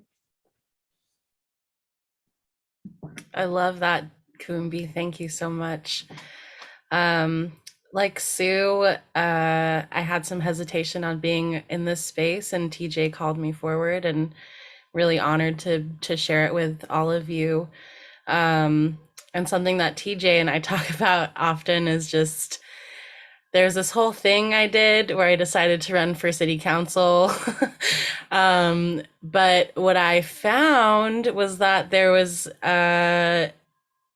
this label that people gave me as agitator and extremist, and telling me that I wanted to burn City Hall down.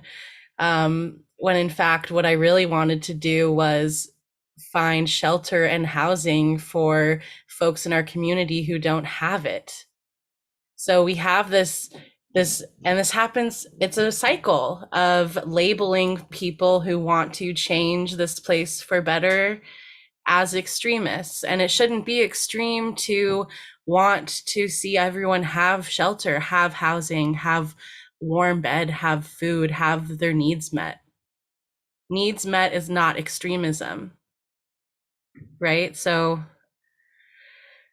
yeah, I mean, I am an extremist for love. I want to be a love warrior. Thanks, Jason.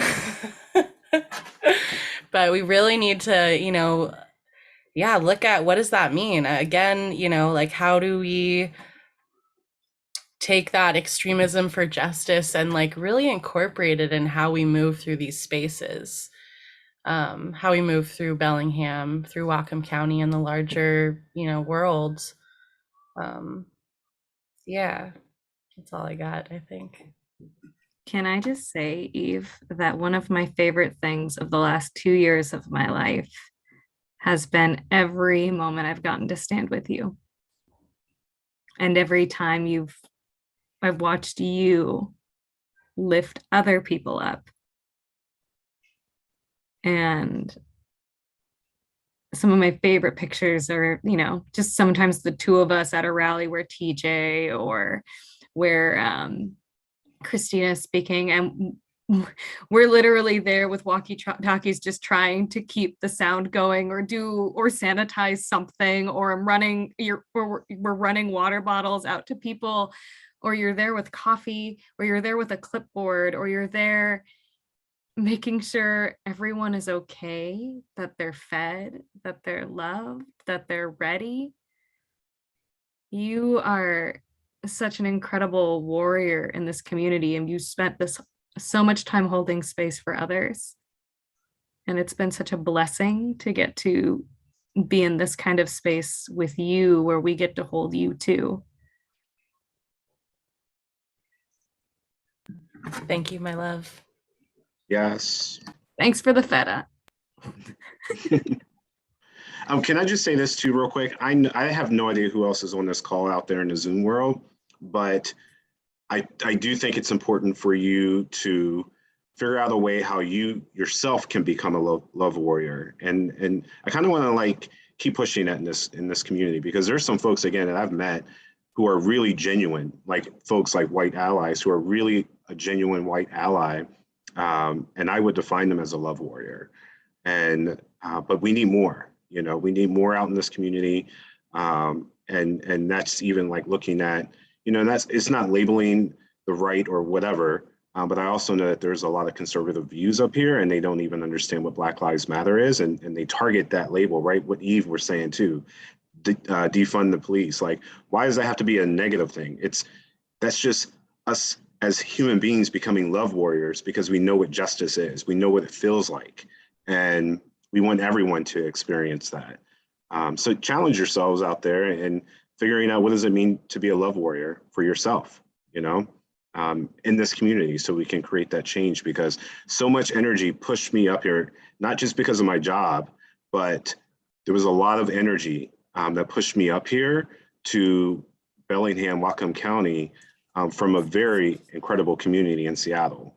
And that is because this community is primed and destined to create some change, but we need more love warriors out there. Yeah, we can't be afraid of not doing it right, or getting your feelings hurt or anything like that, or feeling uncomfortable, because that's all part of what we do. And it's going to get messy. It gets messier before it gets better. Sometimes when you get called out, it's to call you further into the work. And sometimes when you get called out, it's not for the purpose of breaking something down, it's for building something together. And I have like a third little stupid little like cliche, which is it's not failure, it's feedback, right? It's looking at every one of those obstacles and barriers and kind of working through them together. We all make mistakes, right? But like, if we can make mistakes together and learn together, like, there's such a fear of messing up, of saying the wrong thing. Like, I mean, I do this too, but like, that fear is immobilizing. It's detrimental to our growth. And so if we can create these spaces of community and love and care and holding each other, then we can make mistakes and we can hold each other accountable. And that's how we grow.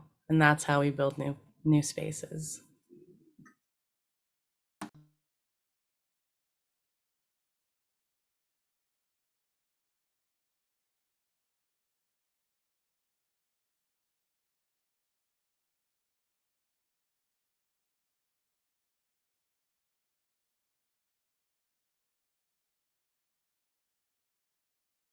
I want to say that I love all of you guys, and it's just an honor to be in your presence, to be with you, to work with you.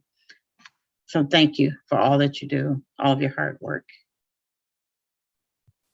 Definitely. Thank you so much to everyone too. Just, this has been like a blessing, and also just an honor and a privilege just to have shared these spaces with you all. And I'm in awe of just everybody in this space.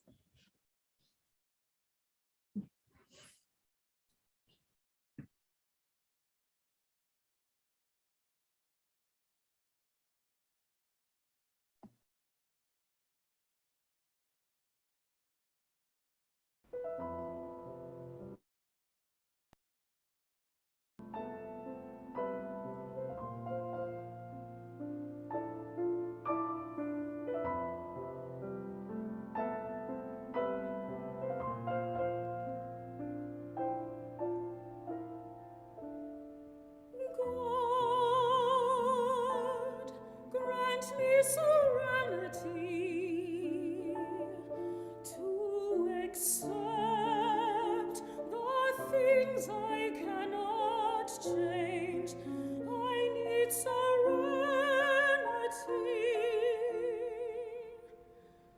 courage to change the things that I can, and the wisdom to know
Geneva, can you allow me to turn video on real quick?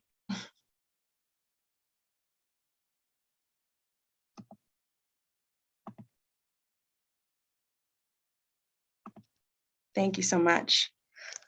Oh my goodness.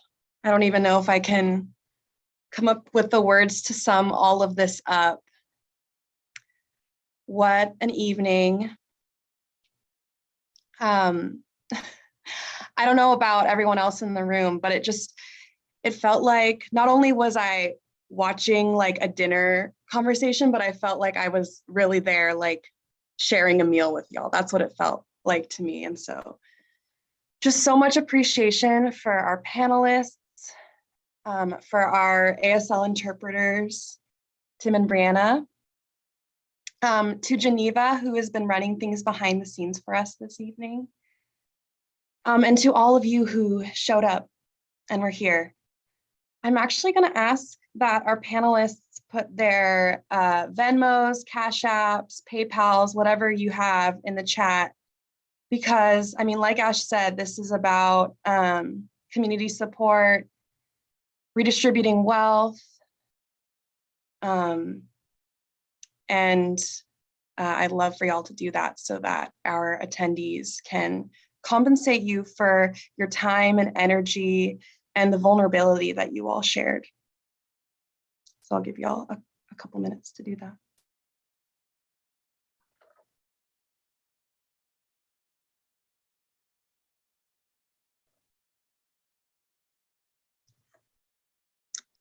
We'd like to close tonight by reminding you all that this is only night 2 of our programming for you all.